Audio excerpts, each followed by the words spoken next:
During the first attempt made by a human being to fly, Ikaros got too near to the sun. The wax on the wings, which his father Daedalus had constructed, melted, and Ikaros fell to his death in the Icarian Sea, right off the coast of the island of Ikaria.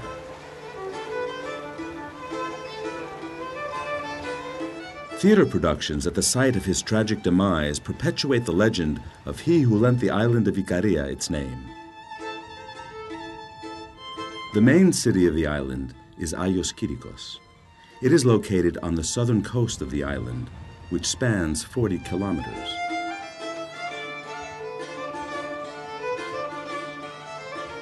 Perhaps Ikaros kindled the inhabitants' desire for untamed independence.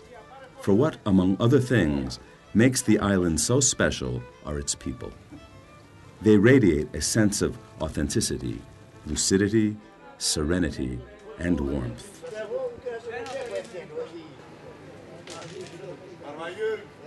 The community spirit evidences itself, for example, in the way in which the inhabitants rejoice with their guests during the annual summer festivals. Roasted goat meat, served with a variety of grilled specialties and other delicacies, is the traditional meal. The revenues from the festivals are used to finance projects for the benefit of the public, such as road construction, water clarification systems, and renovation work. Many cosmopolitan Greeks return summer after summer to rediscover their roots in Ikaria.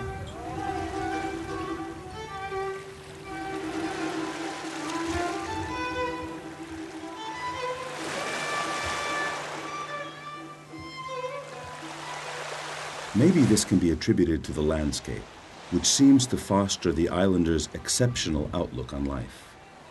For life on the island is devoid of the hectic. The pace is unhurried. It forms a unique and endearing contrast to the increasingly fast pace of modern city life.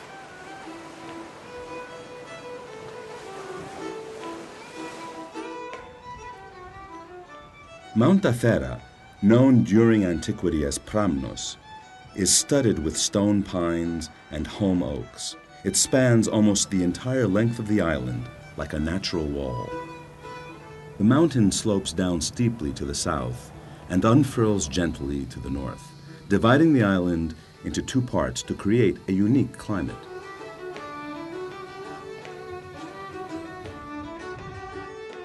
On the western coast, the landscape is shaped by the steep cliffs of Melissa, which drop straight down to the sea in some places. Looming granite crags are scattered all over, like gigantic blocks of marble, polished by centuries of wind and water.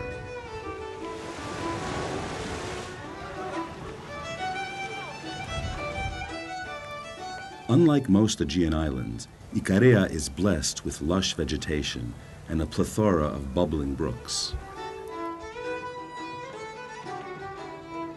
Much frequented health spas and thermal baths have sprouted up around several medicinal springs.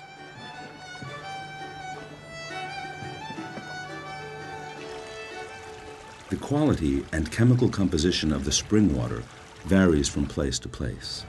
A large number of ancient founts are not exploited commercially, however.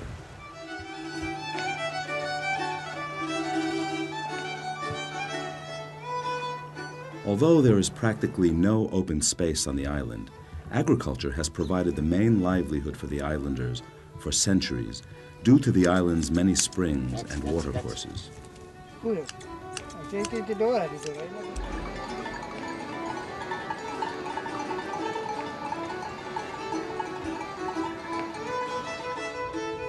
Icarian wine has a long and celebrated history, reaching back to Homer's time. The Pramnian wine of the island is mentioned by Homer in the Iliad. Today, the island is sprinkled with terrace vineyards, and wine growing plays an increasingly important role in the life of the islanders.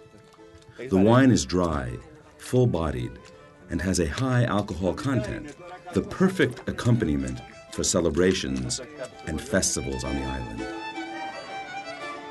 The second harbor for large ships, Evdilos, is located on the northern part of the island.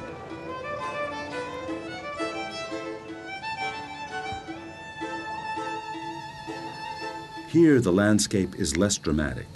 It is adorned by hills and dales and villages and settlements as well as fruit-bearing fields.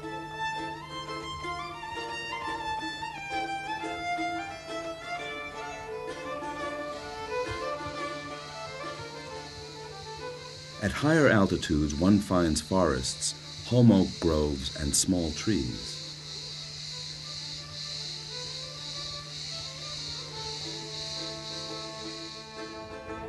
It is a unique, multifarious landscape. In the vicinity of Rajes, stone oak forests, chestnut groves, walnut trees, and vineyards rise up the gentle slopes. This is the region with the longest beaches, covered with thick white sand, which forms a stark contrast to the azure sea and the green vegetation.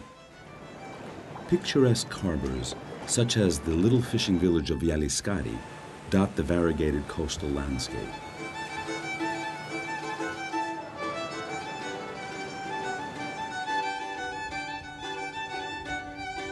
Most of the villages on the island are nestled in the mountains, for during the Middle Ages, the inhabitants avoided the coasts because of the threat posed by pirates. The houses, made of natural stone, are covered with slate.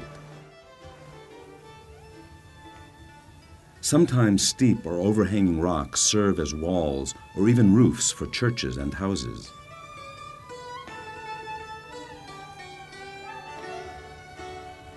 During the Greek Civil War and the regime of the junta, many were banished to the island, including the world-famous composer Mikis Theodorakis.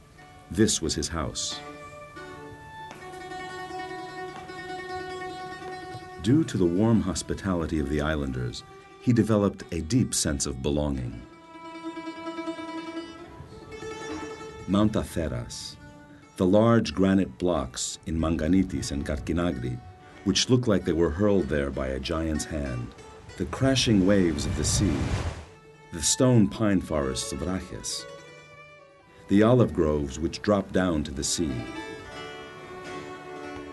the fortress of Drakano, the deep blue of the sea, the sound of the fiddler in Ikarian songs, dawn of a new day accompanied by music following a festival night, the rustling wind in the leaves of the trees and the people's soul, the echoes of goats' bells in the gorges, the white whirlwinds on the breakers of the sea, the afternoon sun on the beach,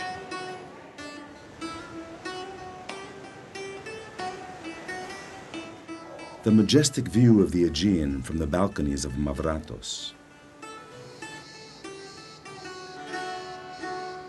These are some of the small secrets of happiness which present themselves to the visitors of Ikaria, a treasure which some have been lucky enough to discover and which otherwise remains, fortunately for them, unfortunately for others, one of Greece's hidden gems.